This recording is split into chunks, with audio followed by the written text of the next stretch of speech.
You're listening to Exploring Boys Education, a monthly podcast produced by the International Boys Schools Coalition. I'm Bruce Collins. Welcome to Episode 3 of Season 3. From social media to artificial intelligence, augmented reality to wearables, new and emerging technologies are dramatically changing almost every facet of our lives. We feel this as adults and educators, and even more so when considering the lives and futures of our boys. We need no reminding that dangers and difficulties abound. Headlines describe boys' addiction to devices and inability to develop practices of stillness, reflection, and focus, and the way social media and online gaming fuel toxic masculinity. Articles predict the obsolescence or marginalization of teachers in the face of infinite immediate information, the unforeseen consequence of the march of machines into so much educational decision-making, and traditional schooling failing to prepare students for the future world of work. Yet, opportunities also seem plentiful, creating global, connected, and highly personalized learning experiences, using big data to inform early pastoral interventions for boys at risk, and leveraging educational technology to collapse the divide between schools, universities, and the world of work. It's hard to imagine any boys' school not grappling with the complexities of this brave new technological world. Certainly, our schools make strong attempts to respond well and support boys and parents in forming technological discernment.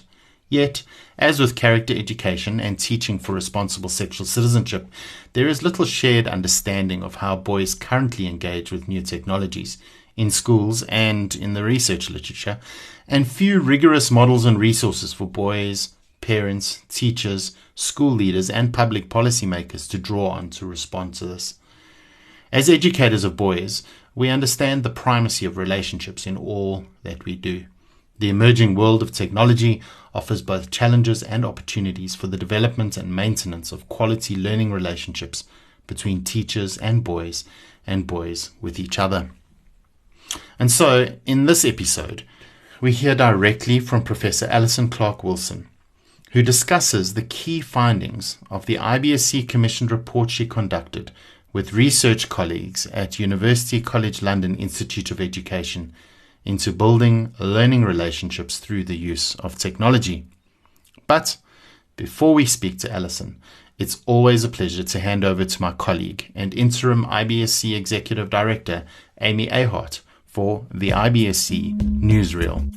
Thank you, Bruce, and hello, listeners. I'd like to take this opportunity to highlight the IBSC Ideas Lab for middle school heads and assistant heads, which starts on November 30th. Designed as an interactive exchange among colleagues, IBSC Ideas Lab engages dedicated educators who learn and grow together. Before each session, participants watch a 10-minute introduction from a global guest to jumpstart a facilitated conversation on a specific topic. For more information about the topics for the Ideas Lab for middle school heads and assistant heads, visit the Ideas Lab page on our website. Then starting on February 7th, 2022, we'll be hosting the following online classes: Responsible Sexual Citizenship in Today's World, The Challenges Facing Boys, Single Gender Education, a course for teachers new to boys' schools, and The Tech Solution, Creating Healthy Habits for Boys Growing Up in a Digital World. For more information and to sign up for these classes and other professional development opportunities, visit our website at www.theibsc.org. In December 2020, the IBSC Research Committee contracted with Professor of Learner-Centered Design, Rose Luckin, of UCL Knowledge Lab in London, to explore building learning relationships through the use of technology. The goal is to design a program of future research that aims to explore how new and emerging technologies are impacting pedagogy, relationships, and the areas of overlap between these two. Based on the report written as part of the study, Bruce Collins speaks with Professor Alison Clark-Wilson from UCL about boys, technology, and building learning relationships in the interview that follows. On this episode of IBSC Exploring Boys Education, we have with us Professor Alison Clark-Wilson, who was involved in the recent IBSC-commissioned report, Building Learning Relationships Through the Use of Technology, that illuminates how technology can help and hinder productive learning relationships with a focus on boys' education. Alison is a former secondary school teacher and teacher educator who now works as a principal research fellow at the UCL Knowledge Lab, which falls under UCL Institute of Education in London. Amongst other things, she leads large-scale design implementation and evaluation research projects that address aspects of educational technology use in schools. Her research expertise includes the design and evaluation of exploratory teacher and teaching development projects that aim to understand existing practices while also seeking to scale effective approaches. Welcome to Exploring Boys Education, Alison. It's lovely to have you with us. Thank you very much, Bruce. It's a delight to be joining you. So, Alison, as we spoke about before, in this interview, we don't have enough time to focus on the entire report. So I want to urge people who are interested in more detail to access the report in IBSC Member Centre. There's certainly a lot of interesting things to read in that report. And so today I'd like us to focus on some of the more practical insights that have been gained from the research that you did. And I'd like to start with the effects of technology on teacher-student interactions, which I think is an important consideration, especially against the backdrop of the last 2 years of online and hybrid learning in schools around the world, and also as we consider the primacy of relationships in boys' learning. Thank you, Bruce. I mean, undoubtedly, the interactions that we have, in teaching and learning situations are absolutely key and fundamental to what teaching and learning is all about. So when technology comes into play, we came up with two main sets of findings around the effects that would have. And one was the changes in the interactions that actually take place. And I think anyone who has grappled with online teaching over the time when schools have been closed and there's been real challenges there, it was very obvious to all of us how those interactions changed, and the way in which collaboration in some ways can be increased by the use of particular technologies, and the quality of feedback might be an aspect of the interactions and the information, if you like, that a teacher gets back through technology that they might not have got from a classroom situation, but also that there are actually opportunities for more teacher-student interactions. And that sounds a bit strange when we've all grappled with trying to connect with learners in this time. But certain technologies allow teachers to see more from more students, which can support teaching and learning processes and the relationships that underpin those.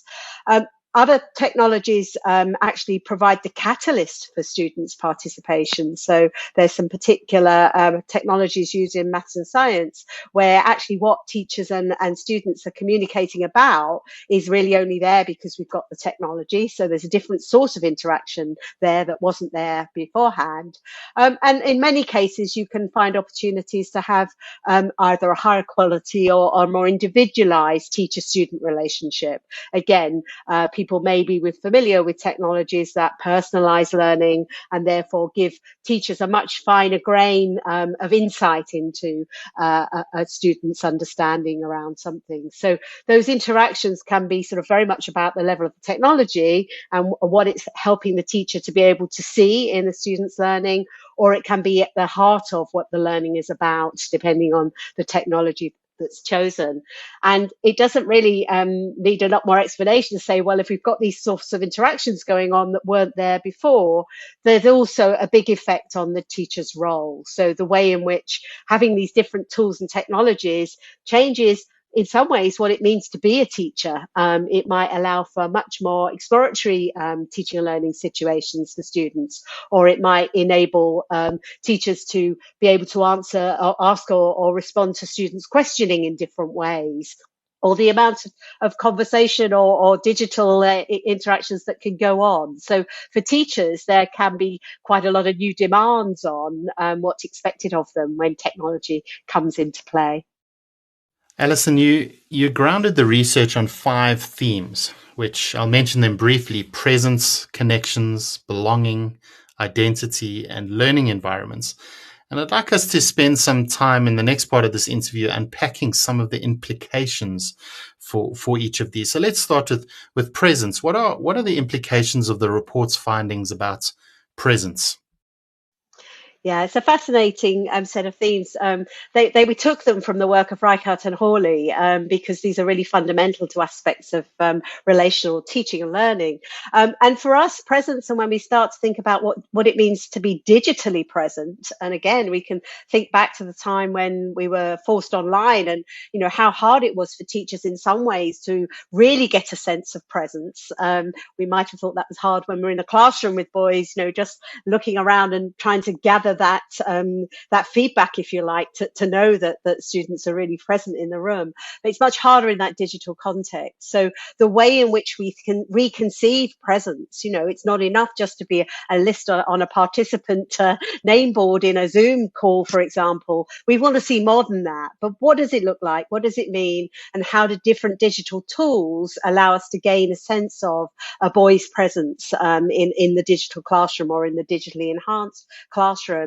And the flip side, or the parallel aspect of that, is around that sense of data privacy and how we safeguard presence. If we think about some of the digital tools that we used that may have given us insights into students' homes, for example, and discussions with schools around how you didn't or didn't track information, require cameras to be on. There are many issues that are new issues for us to have to think about in terms of how these might impact positively and negatively on the relationships between students and boys. So presence, in a way, is reconceived just when we start to think about that digitally enhanced classroom or schooling that we're now experiencing. With regards to the importance of enabling teachers and students to connect and know each other well, another, I think, important theme or topic for teachers of boys, what insights can you share there? Yes, I mean, connections, it's a word that's sort of so easy to say. And yet when we start to really unpick it in a teaching and learning context, what does it really mean when we connect either as teachers with boys or between boys with other boys in the peer context? And the thing about connecting is really about knowing and understanding where that boy is coming from in the broadest sense. And in some ways, technology can get in the way of that. So in a way, it can mask connections that we might have in the physical sense when we really have true human relationships, when maybe the data that we're getting from different dashboards and other ways that we, if you like, read into a student's learning or a student's well-being in a school setting, that can either really enhance and strengthen connections by knowing more, but it also can be misinterpreted. So that sense that when we're using digital tools, the importance of understanding what it means to connect in the digital sense as well as in the human sense, and the way in which we read the various data sources that enable us to enhance those connections. So, we're looking for ways in which the technology is going to improve or help us to understand better the connections that we form when we build our relationships with learners. And then I think the other thing is the substance of the connection. What's the connection about? When we were interviewing teachers as part of this study, we heard great stories about how they built on little bits of insight about a child's boy's life outside of school or in his sporting life that was really used to strengthen the relationship in the classroom when it came to supporting their learning in particular content areas. So that's that one aspect of making connections, and obviously digital gives you some more insights there that you might not have otherwise, but also what we call epistemic connections. So that's when the connection is really about the substance of the learning. So whether it's about the science experiment or whether it's about a particular skill in a practical or artistic subject area, how is it that technology has given that window that enables the teacher to truly connect with the learner at a more sort of knowledge-based level? Alison, very closely related to this concept of connection is also something that is important for our schools, and that's the concept of belonging. Really interested to hear what the report highlights in this regard.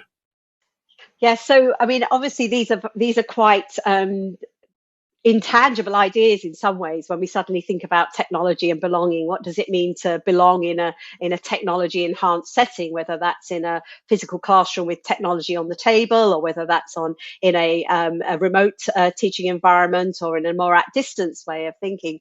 But one of the ways in which technology, from the evidence and the reading that we did, really does enhance that sense of belonging is in a way by giving students more of a voice in the classroom or in the learning environment. So we looked at a number of studies where this idea of productive talk, where you are really trying to encourage students to voice their views, voice their ideas around something. And I think the simplest sort of way that many people may have come to understand these sorts of tools are through things like Padlet, or other collaborative online spaces where many voices can all appear at the same time without the noise, if you like, that you might have in the physical classroom. So the way in which we can support students to express their ideas, to share and collaborate on those ideas, and ideally to co-create ideas and knowledge that the teacher is then going to support to go in a particular direction for some learning purpose or some social purpose. So belonging in some ways it can be made easier through the technology, because you can almost have more anonymous ways of contributing, but you have ways in which it's easier for students to belong in the sense of what what's going on in the classroom environment. Again, closely connected to that concept is this whole idea of a boy's identity. And you mentioned agency and this increased agency that boys might have. What do the report findings say with regards to boys' identity and agency? Yeah, I mean, as you say, they're closely related. If you belong, if you have a voice, if you're present, these really help to be sort of the foundational pillars, if you like, to developing a strong personal identity in which technology is one of your learning tools. And I think this is where, if we are providing opportunities through a school lifetime for boys to experience a range of technologies that enable them to express themselves, that grow with them, if you like, that this is how this sense of agency is developing. So that their contributions to discussions where they might have been oral discussions in a classroom environment, these now take place in lots of different digital spaces, and in themselves are allowing the student or the boy to really express themselves in a way that supports that identity. There are risks, and certainly the report highlights risks around how we have responsibilities as educators and as school leaders to manage that carefully. It's very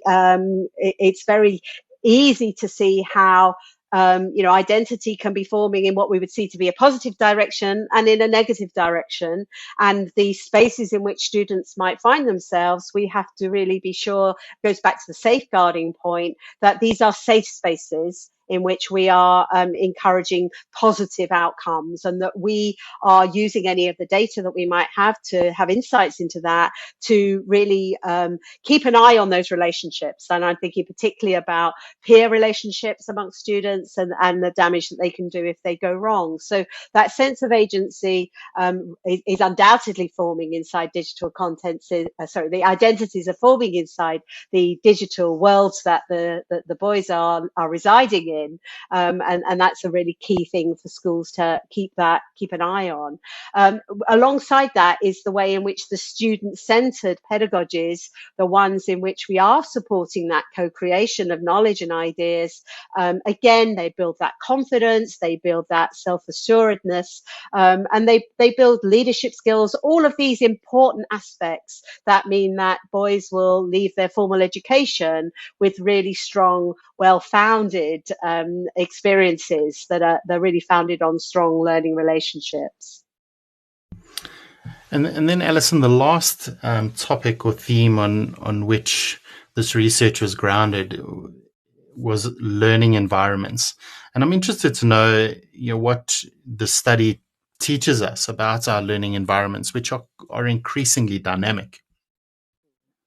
Yeah, I mean, the diversity is huge, not just in terms of, the global context and what might be a learning environment in one school culture will look very, very different in another school culture, but the role of the school leadership and the vision associated with the direction in which technology is being taken up within the school environment is absolutely fundamental to that. And one of the biggest challenges that we face now is there's just such a diversity of technologies out there and a plethora of ways in which teachers share those ideas and resources with each other.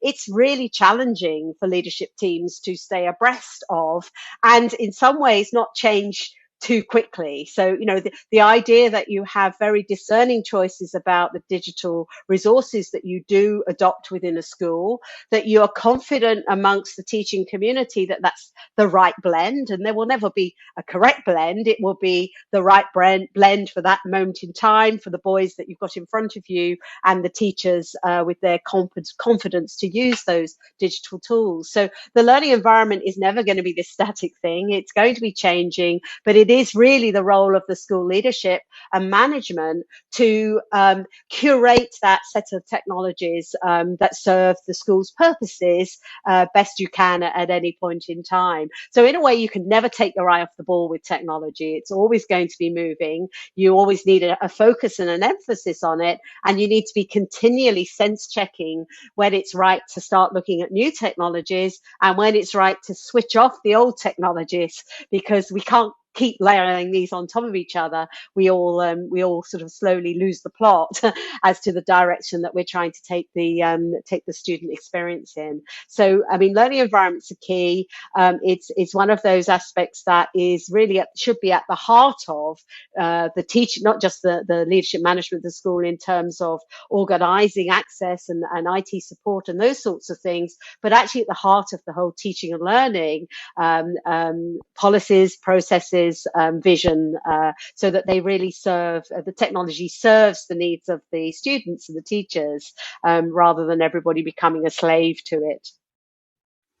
Such great advice, Alison, and we're going to end this podcast with some more thoughts around the integration of technologies and emerging technologies and what your useful advice would be for people. But in your experience, what are some of the emerging technologies that might impact positively on the relational components of teaching and learning?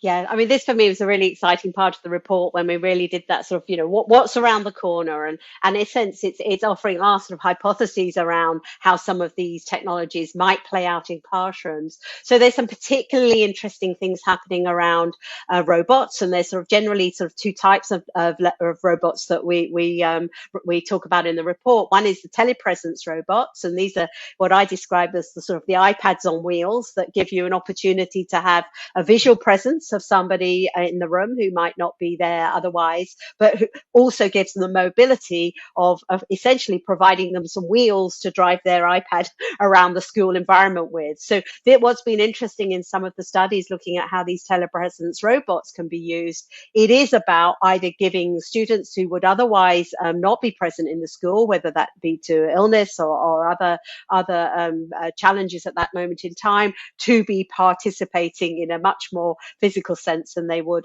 otherwise, but also the opportunity for them to engage in things outside of the normal classroom activities. So telepresence robots, telepresence teachers too. I mean, this is another example where, having the telepresence of an expert from outside of the school in the school classroom, participating to some extent with what's going on there, offers something exciting that we've not seen before. The other sort of robots are those that have been particularly designed for students with special learning needs around communication. So there's a very famous one called Zeno, who has been designed to support students on the autism spectrum to have more comfortable relationships and to support them to engage with in a different way to engaging with other human support. So specific robots that are designed for specific students are also looking interesting. there's a lot of interesting interest in virtual reality, but what's around the corner is these more collaborative virtual reality environments that put multiple users in the same room at the same time. And obviously, wherever there's collaboration, you have much more opportunity for students to work together, teachers to work with students. So there's some interesting technologies around that. Another one is chatbots, and we'll all be experiencing chatbots when we go online and try and do things like pay our utility bills and you name it, and something pops up and says, "Hi, can I help you?" But educational chatbots are at an early stage of their design, but I think things will move forward on that quite quickly. So the idea as an additional support for students to get help when they're working in digital environments and they get stuck, that we might have chatbots that might detect what the issue might be and either make suggestions or even alert the teacher if it was needed. So that's one other area. The last one I'd mention is the use of biometric data. And in some ways, this is quite contentious in some countries and cultures. But the idea that we are using data from our bodies beyond just finger registration and payment systems using our fingerprint, but maybe, iris technologies, different biometric sensors that sense, for example, skin sweat and temperature that give indicators around well-being, for example. In some schools, in some countries, these are really at quite an advanced stage. And if you like, tracking students at a very high level against various different measures that seem to be useful. I think there's some ethical considerations we'll have around those, the use of biometric data around the world before we see that widely adopted. But it's certainly on the horizon for us. There's so many fascinating things that are waiting in the wings and happening already. And I'm wondering, maybe this is an unfair question, Alison, but is technology providing a leap forward for education? And if so, is there any single technology use at the moment or impact that seems to be adding the greatest value to learners at the moment?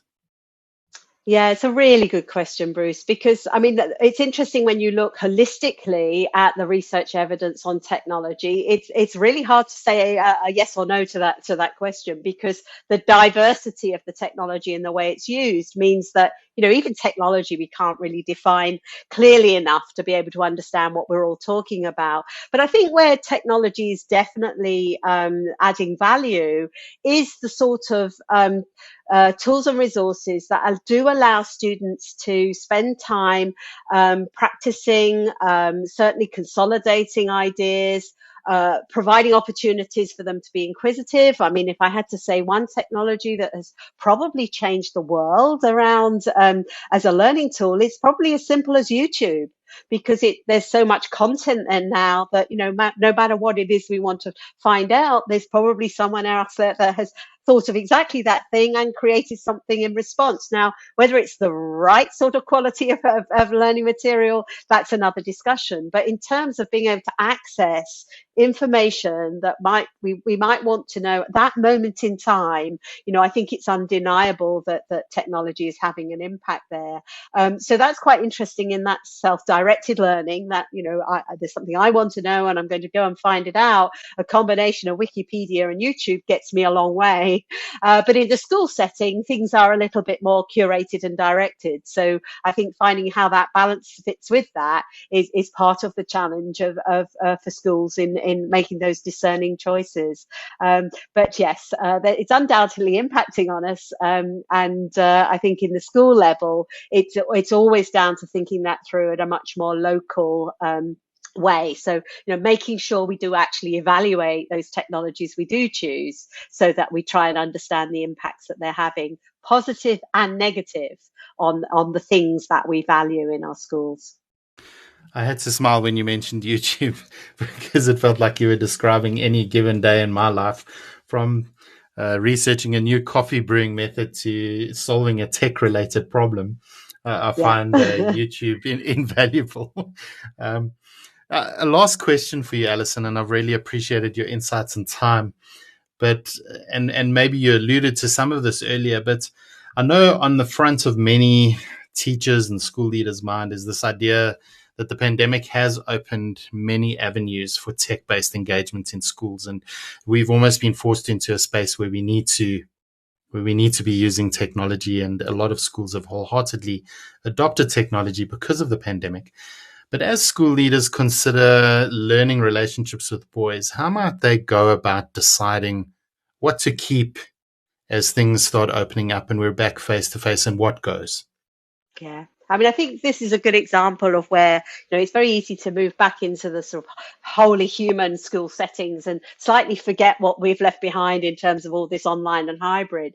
But I think most schools are coming out of that realizing that there's quite a lot that can change in the way that we maybe introduce students to new ideas. So, the idea of flipping learning is one that we heard quite a number of the IBSC schools talking about in terms of this, exactly the situation, what will stay and what will go. So the idea that, actually students can be much more autonomous in those early stages when they're investigating new ideas, and valuing the human time, the classroom time, to really take that learning on, or support students to work together on projects, or for it to come to some fruition, if you like. So I think there's something around the pedagogical sort of traditions that might change. That's one aspect I think schools will be looking at. I think it's really important that we do take time to reflect on the technologies that we did think added value, and to look at if and how they have a place in the reimagined school curriculum and pedagogies. And I think part of that is your question really was around the relational teaching and learning, and those relationships is how are we going to assess where that is adding value, where the technology is adding value, and when the technology is hindering. So we do need some sort of what I would say were evaluation rubrics, whereby when we're thinking about adopting a new technology or continuing to use it, we almost have our red lines against which we measure ourselves. So, and we do that in a real 360 way. We know that leadership and management and the IT technicians and leads will have a view. We know the teachers and the parents will have a view. Most importantly, we know the boys will have a view. And I think as we develop the way in which we continually reflect on what technologies we take up, we need a few smart questionnaires and a few smart, quick ways to establish how people are feeling about this move towards increased technology, because clearly there's a balance to be found. But again, we don't know the right balance for every school and every boy in every country, in every context. So it has to be a partly general approach, but then there's this sort of localization that means we understand what it means in our own school. So yeah, I think evaluation is key, but in smart ways that stay true to our principles and values. Alison, this has been a fascinating discussion, and I could listen to you speak about this all day. I want to thank you for your time, for your insights, and for sharing your ideas with us in this episode. Thank you so much. Thank you very much, Bruce. If this conversation has whet your appetite, we have 2 related resources in our member centre for you to access. Firstly, download and read the research report we've been speaking about today. In addition, a recording of the webinar in which Alison Clark-Wilson discusses the key findings of the report is also available. Head to www.theibsc.org, click on the Teaching and Learning tab, and then the IBSC Global Research link. Lastly, before signing off, I'd like to acknowledge the continued work of the IBSC Research Committee and Johnny Noakes from Eton College for leading the charge on this particular project.